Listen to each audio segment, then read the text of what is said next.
October 26, 2025. How's everybody doing? I don't know about you, but my X feed is filling up with notifications about Doug Ford misquoting Ronald Reagan and making a commercial about him using one American president against another Canadian American president. Didn't they say it was Polyev who was bringing American politics into Canada? This is weird. And now he's doing commercials with Gavin Newsome, one highly progressive liberal nation partnering with the single most liberal brain cooked state in all of the US, maybe besides New York. What are we doing here? So let's take a look at that commercial that Doug Ford released because all right, whoever edited this deserves an award. Maybe we should find one for When someone says, let's impose tariffs on foreign imports, it looks like they're doing the patriotic thing by protecting American products and jobs. So this is the first little disconnect here. Of course, the problem is that Donald Trump isn't tariffing other countries in order to protect American jobs. He's luring industry back to America to create jobs. So there's the first thing that makes no sense. And sometimes for a short while it works, but only for a short time. Right. It's only supposed to have to work for a short time until those jobs come back, and then you can loosen the tariffs because it's still cheaper to stay where you are than to move again. This is all part of the plan. So, okay. Anything wrong. But over the long run, such trade barriers hurt every American worker and consumer. High tariffs inevitably lead to retaliation by foreign countries and the triggering of fierce trade wars. Right. In this case, it's American retaliation against high Canadian tariffs. But moving on. Then the worst happens. Markets shrink and collapse, businesses and industries shut down, and millions of people lose their jobs. For the record, what's being described here is what happens when a country tries to become its own best customer. Who do we know who said that? Throughout the world, there's a growing realization that the way to prosperity for all nations is rejecting protectionist legislation and promoting fair and free competition. America's jobs and growth are at stake. All right, so that's the commercial. And what you notice is that both the conservatives and the liberals have decided that it's time to elbow America directly in the face, put out as many eyeballs as you can, and rip as many stripes and stars off of the American flag as you possibly should be able to. We are actually subverting previous American presidents, beloved presidents, as saying things they didn't say in order to get our way. We are petulant children. We elect petulant children who honestly don't seem to believe that anyone out there could do any research or even watch a 1 minute ad. Well, we're here to change that. Let's see Ronald Reagan's actual speech. Shall we? Now, it hasn't always been easy. There are those in the Congress, just as there were back in the 30s, who want to go for the quick political advantage, who risk America's prosperity for the sake of a short-term appeal. Right. Short-term appeal, as in a minor dopamine hit from creating an attack ad using an American icon to attack another American icon. To some special interest group who forget that more than 5 million American jobs are directly tied to the foreign export business, and additional millions are tied to imports. Well, I've never forgotten those jobs, and on trade issues, by and large, we've done well. Are you ready? Here comes the context. In certain select cases, like the Japanese semiconductors, we've taken steps to stop unfair practices against American products. Well, doesn't that sound familiar? That sounds a lot like Donald Trump saying we're going to use tariffs to stop unfair practices against the United States. Almost like Ronald Reagan didn't disagree with using them when your country's being taken advantage of. Hmm. What a strange thing to cut out of that ad. But we've still maintained our basic long-term commitment to free trade and economic growth. So, with my meeting with Prime Minister Nakasone and the Venice Economic Summit coming up, Yeah. You replace that prime minister with our prime minister, you've got the exact same situation. Unfair trade practices. Back then it was semiconductors. Right now it's basically everything else. it's terribly important not to restrict a president's options in such trade dealings with foreign governments.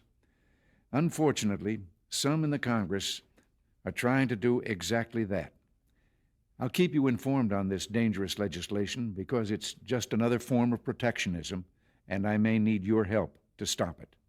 Remember, America's jobs and growth are at stake. Until next week, thanks for listening and God bless you. Huh. Interesting, isn't it? An entire section of the speech taken out for, I'm sure for no reason at all. I mean, it's just inconvenient. They obviously didn't know this existed. No one pushed that clip button. No one took out that entire section of audio where he explains that we're going to tariff the Japanese for treating us unfairly. No, that never existed. Because the Japanese weren't to blame for cheating the US any more than Canada's to blame for cheating the US. It's never our fault. They're never retaliating. We're always retaliating. Uh-huh. Because we're so innocent.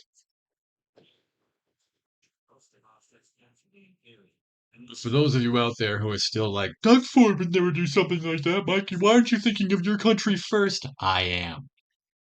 We just spent $75 million attacking a foreign nation that's been a great trading partner for a long time, instead of focusing on how exactly we are going to become our best customer. Our politicians are admitting they need the US. They just don't want to follow the rules. Sorry, but sovereignty means that you have the right to succeed and you have the right to fail, and we are choosing to fail. That's really what's happening here. We like to step our own feet. We like to get in our own way. We like to spend $75 million on attack ads that force the United States to take stronger measures against us because now we're a hostile force. And we'd have no intention of stopping.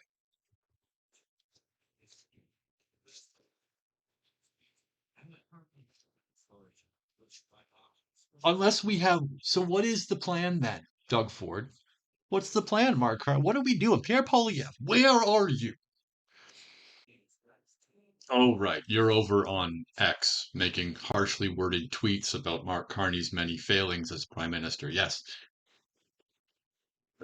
because that's super useful right now. Thanks for spending your time becoming more internet famous while Doug Ford rips down our what's left of our relationship with the United States of America and its president, democratically elected president, Donald Trump. You know what's really funny about this and what probably works in Mr. Carney's favor is that he seems to be the only one who, whether it was on purpose or not, referenced China as our greatest threat. Not one of the rest of you have even mentioned it. And it begins to make me wonder how many of our politicians want to be the 51st state? How on the table is that? Because that's the only thing I can see this moving forward. This is not going to improve relations. It's not going to improve trade, and it's not going to improve Trump's attitude towards us. But what it will do is prove that they have a very insecure and unserious neighbor who is at great risk of being taken over by a foreign entity, and it might as well be them. Some of us see that as maybe the only way through it, and maybe this is why. All right. Now, and if you wanted me to back that up anymore, I'm going to end it with a commercial. Doug Ford and Gavin Newsome talking about how Canada shares a great border with California. Yeah, this happened.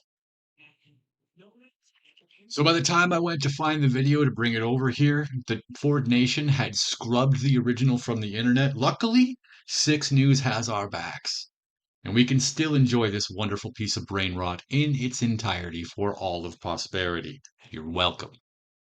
Hi, Governor Newsome. It's official. The Blue Jays are heading to the World Series to take on your Los Angeles Dodgers. That's right, Premier. 2 great teams, 2 proud places. Sounds like a perfect time for a friendly wager. Okay, Governor, you're on.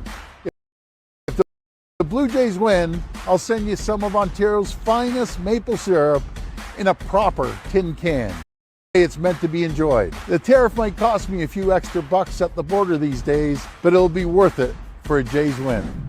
That's a sweet offer, Premier, but something tells me that syrup is staying north of the border when the Dodgers win. And when they do, I'll send you a bottle of California's championship-worthy wine.